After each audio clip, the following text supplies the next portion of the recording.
एक बार की बात है कि एक गांव में एक बुद्धिमान व्यक्ति रहता था। वो खुद तो गांव का मुखिया था, लेकिन उसका बेटा बहुत नालायक था। बेटा कुछ बड़ा करना चाहता था, लेकिन उसका काम वैसा न था। वो घोर आलसी था और ज्यादातर समय सोते हुए और कल्पना की दुनिया में डूबा रहता था। पिता के द्वारा उसे समझाने धमकाने के बाद भी उस पर कोई असर नहीं पड़ता था। समय बीतता चला गया और समय के साथ वो बुद्धिमान व्यक्ति बूढ़ा होने लगा। वो अपने बेटे को लेकर बहुत चिंतित रहता था।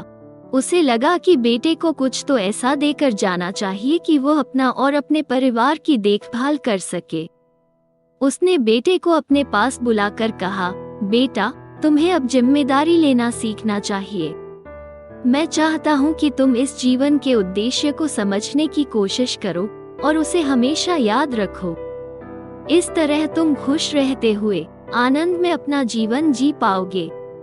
ऐसा कहते हुए उसने बेटे को एक बैग पकड़ाया, जिसके अंदर 4 किस्म के मौसमों के मुताबिक 4 तरह के कपड़े रखे हुए थे। उसमें कुछ खाने पीने का सामान, थोड़े पैसे और एक नक्शा भी था। बेटा सामान देख बहुत हैरान हुआ। तब पिता ने कहा, मैं तुम्हें एक खजाना ढूंढने का काम दे रहा हूँ। मैंने इसमें एक नक्शा दिया है और इस नक्शे के सहारे तुम्हें उस खजाने तक पहुँचना है। बेटे को पिता का आइडिया बहुत पसंद आया। अगले दिन वह खजाने की तलाश में निकल पड़ा। उसे जंगलों, पहाड़ों, पठारों, सूखे प्रदेशों से होते हुए जाना था। दिन हफ्तों में बदले, हफ्ते महीनों में। रास्ते में उसे लोग मिले जिन्होंने उसे भोजन दिया, रहने को जगह दी। धीरे धीरे मौसम बदला और उसके साथ आसपास का नजारे भी। लेकिन वो चलता रहा। करीब 1 साल तक चलते रहने के बाद वो अपनी मंजिल पर पहुंचा। वो एक खड़ी पहाड़ी थी। नक्शे के मुताबिक इस पहाड़ी पर एक पेड़ था, जिसके नीचे खजाना छिपा हुआ था। पेड़ खोजने के बाद उसने आसपास, नीचे, ऊपर हर जगह तलाश की, लेकिन खजाना नहीं मिला। वो 2 दिन तक खजाना खोजता रहा। तीसरे दिन तक वो बुरी तरह थक गया और अपने पिता के झूठ से दुखी हो उसने वापस लौटने का फैसला किया। लौटते हुए फिर से उसने मौसमों को बदलते देखा। उसने बदलते मौसम के खूबसूरत रंगों का भरपूर आनंद लिया। उसने वसंत में फूलों को खिलते देखा, मॉनसून में तितलियों और चिड़ियों के रंग देखे, सूर्योदय और सूर्यास्त के जादुई नजारे देखे। वो नदी की कलकल सुनते हुए वो कई दिनों तक नदी के साथ रहा। जंगलों का सन्नाटा सुनते हुए जंगलों में ही खो गया। चूंकि उसका घर से लाया भोजन कभी का खत्म हो चुका था, उसने अपने भोजन के लिए शिकार करना सीखा, रहने के लिए जगह बनाना और अपनी सुरक्षा का इंतजाम करना सीखा। उसने सूरज की स्थिति देखकर समय का अनुमान लगाना भी सीख लिया। वो उन लोगों से फिर मिला जिन्होंने जाते हुए उसकी मदद की थी।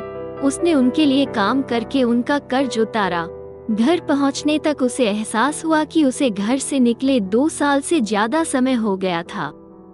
वो सीधे अपने पिता के पास पहुंचा। पिताजी, उसने पिता को आवाज लगाई। बेटे को देखते ही पिता बिस्तर से कूदकर उसके पास आए।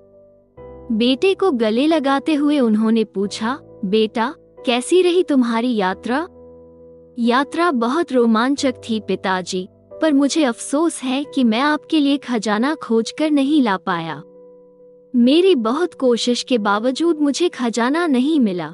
हो सकता है मुझसे पहले कोई और वहां पहुंचकर खजाना ले गया। पिता को ये सब बताते हुए उसे खुद पर आश्चर्य हुआ, क्योंकि वह पिता से नाराज न था, बल्कि उनसे माफी मांग रहा था। वहां कोई खजाना था ही नहीं बेटे, पिता ने रहस्य खोला। तब आपने मुझे वहां क्यों भेजा? बेटे ने हैरान होते हुए पूछा। मैं तुम्हें जरूर बताऊंगा कि मैंने ऐसा क्यों किया, पर पहले तुम बताओ तुम्हारी यात्रा कैसी रही? जाते हुए तो अच्छी नहीं थी। मुझे चिंता थी कि मेरे पहुंचने से पहले कोई और खजाना न ले जाए, इसलिए मैं दिन रात बिना आराम किए चलता रहा। लेकिन लौटते हुए मैंने यात्रा का भरपूर आनंद लिया, बहुत सी नई चीजें सीखी। सच बताऊं तो लौटते हुए ही मैंने जीवन को जीना सीखा। मुझे खजाना न खोज पाने का भी कोई दुख नहीं हुआ। मैं तुम्हें यही तो सिखाना चाहता था बेटे, कि कैसे हमें जीवन में कोई न कोई लक्ष्य रखना चाहिए।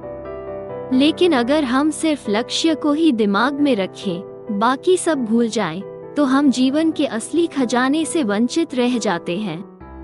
असली सच तो ये है कि जीवन का कोई लक्ष्य नहीं है, सिवाय उसे भरपूर जीने और हर दिन के साथ और अनुभवी होने के।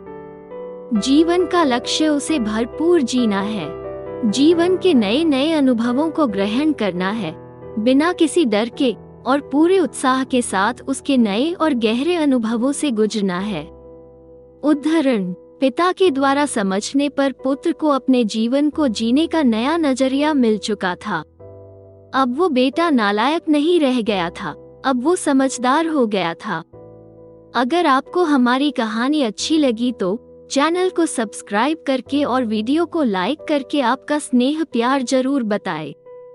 मिलते हैं अगली वीडियो में, तब तक के लिए राधे।